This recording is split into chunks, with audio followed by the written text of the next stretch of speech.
বুজুর্গারা তিনি আছেন, আমার এখানে আলোচনার বিষয় নাই। আমি একটা কথাই বলবো, এখানে যত বড় ফাসেক হোক, কত বড় অপরাধী হোক, যারা মুসলমান দাবি করে, তারা এতটুকু কথা অন্তত জানে যে আল্লাহ আল্লাহ রসুলের ভালোবাসা সর্বোচ্চ স্থান পেতে হবে। কিন্তু আমাদের দুর্ভাগ্য যে আমরা এটাকে গণ আন্দোলনের রূপ দিতে পারতেছি না। বাতিলরা সবসময় চেষ্টা করতেছে মুসলমানরা একত্রিত হতে না পারে এবং মুসলমানদের কোনো দাবি গণ দাবিতে রূপ নিতে না পারে। একটা কথা আমাদের খুব সুস্পষ্টভাবে জানা উচিত, ফেরকাই আন্দোলন দ্বারা ফেরকাই স্বার্থ উদ্ধার হয়, দলীয় আন্দোলন দ্বারা দলীয় স্বার্থ উদ্ধার হয়, গণ আন্দোলন দ্বারা জাতীয় স্বার্থ উদ্ধার হয়। সুতরাং গণ মানুষের সাথে আমাদের সম্পৃক্ততা আমাদের আকাবিরিন যেভাবে রাখতে পারছিলেন, আল্লামা শামসুল হক ফরিদপুর রহমাতুল্লাহ আলাইহি, হাজী শরীয়তুল্লাহ রহমাতুল্লাহ আলাইহি, বড় হুজুর রহমাতুল্লাহ আলাইহি, এভাবে আমরা যাদের দিকে তাকাই, আমরা কিন্তু ব্যর্থ হয়ে গেছি, আমরা গণ্ডিবদ্ধ হয়ে গেছি, আমরা একটা গোষ্ঠী হয়ে গেছি, আমরা একটা ফেরকা হয়ে গেছি।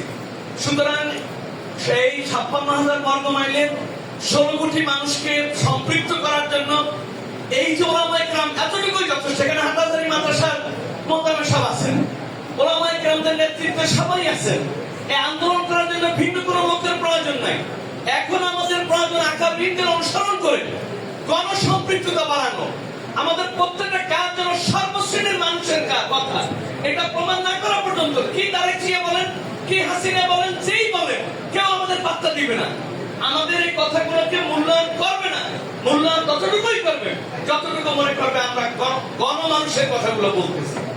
অর্থাৎ আল ইত্তেহাদ মা আল ইখতিলাফ, মতানৈক্য সহ ঐক্য, একটা ইস্যুর ভিত্তিতে, খতমে নবুয়তের ইস্যুর ভিত্তিতে। ভাই আপনি কোন দলের, কোন মাযহাবের, কোন তরিকার, কোন মানহাজের, সেটা পরে হবে।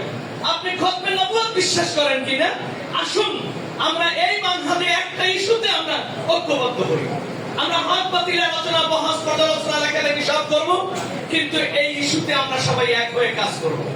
1, 2 নম্বরে আপনাদের কাছে অনুরোধ থাকবে, গণসম্পৃক্ততা বাড়ানোর জন্য মধুপুরী হুজুর যেভাবে সর্বস্তরে, কে তাকে শ্রদ্ধা করলো, কে করলো না, কে জিজ্ঞেস করলো, কে করলো না। আমি বলবো এখানে বাংলাদেশের আরো কিছু বড় বড় ওলামায়ে কেরাম যারা হয়তো আমাদের ডাকে এখানে আসবে না, তারা মনে করে আমরা অনেক বড়। আচ্ছা, সবাই আমাদের এই টেবিলে বসার প্রয়োজন নাই, কিন্তু তাদের সমর্থনটা আমাদের প্রয়োজন। সমর্থনের প্রয়োজন নাই, তারা চুপ থাকুক, এটাও প্রয়োজন। অর্থাৎ মধুপুরী হুজুরকে আল্লাহ যে বেলায়েতের মাকাম দান করেছেন, অন্তত তাকে সমালোচনা করার মতো দুঃসাহস বাংলাদেশে এই মুহূর্তে কোনো আলেমদের নেই। অতএব আমি মনে করি যে হুজুর যেভাবে নিজেকে ত্যাগী করে তাদের কাছেও যাচ্ছেন, আমাদের সবাই সে আন্তরিক হওয়া প্রয়োজন। যারা আমাদের সাথে সরাসরি জড়িত তারাও আমাদের, যারা আমাদের কাছে আসতে পারে না, তাদেরকে আসতে পারে না বলে বিপক্ষ তৈরি করে তারা ব্যস্ততায় পারেনি, তাদের দোয়াও আমরা চাই। আর আমি সর্বশেষ একটা পরামর্শ, দুটি কথা আমি বলেছি, একটি হলো ইত্তেহাদ মা আল ইখতিলাফ, মতানৈক্য সহ ঐক্য, আর খতমে নবুয়তের ইস্যুতে, খতমে নবুয়তের ইস্যুতে মতানৈক্য সহ ঐক্য, আল ইত্তেহাদ মা আল ইখতিলাফ নীতি অবলম্বন করা। 2 নম্বরে আমি বলেছি গণসংযোগ, গণসম্পৃক্তির জন্য সর্বশ্রেণীর মানুষের কাছে আমাদের এই কথাগুলো পৌঁছানো, যে আসলে মুসলমান কাকে বলে, কি করে সম্ভব একজন মানুষ তো মুমিন দাবি করতে পারে না যদি আল্লাহ ও রাসূলকে সার্বক্ষে মহব্বত না করতে পারে, সে তো আহলে সুন্নাত ওয়াল জামাতের আকীদা অনুযায়ী সে মুমিন দাবির অযোগ্য। 3 নম্বর বলবো, আমার যতটুকু, আমি হুজুরের সাথে জড়িত খুব দূর থেকে, অনেক আগে থেকে, কিন্তু যতটুকু আমার ধারণা সৃষ্টি হয়েছে, আমরা দোয়া করি হুজুর আল্লাহ হায়াত দারাজ করুন। হুজুরের দ্বারা কিন্তু একটা গণ আন্দোলন সৃষ্টি করা সম্ভব, আলহামদুলিল্লাহ। অতএব আমি আপনাদের কাছে অনুরোধ করবো, গণ আন্দোলনমুখী যে কোনো কাজে মুহূর্তে মুহূর্তে রূপ চেঞ্জ হয়, মুহূর্তে মুহূর্তে সময় উপযোগী সিদ্ধান্ত নেওয়া প্রয়োজন। তখন এত বড় আয়োজনের সময় নেই। একটা স্টিয়ারিং কমিটি, একটা স্ট্যান্ডিং কমিটির মতো 5 সদস্যের বা 7 সদস্যের সাথে উঠতে হলে স্ট্যান্ডিং এ থাকে না, তখন একটা শুরু হয়ে যায়, তখন একটা আমেলা হয়ে যায়।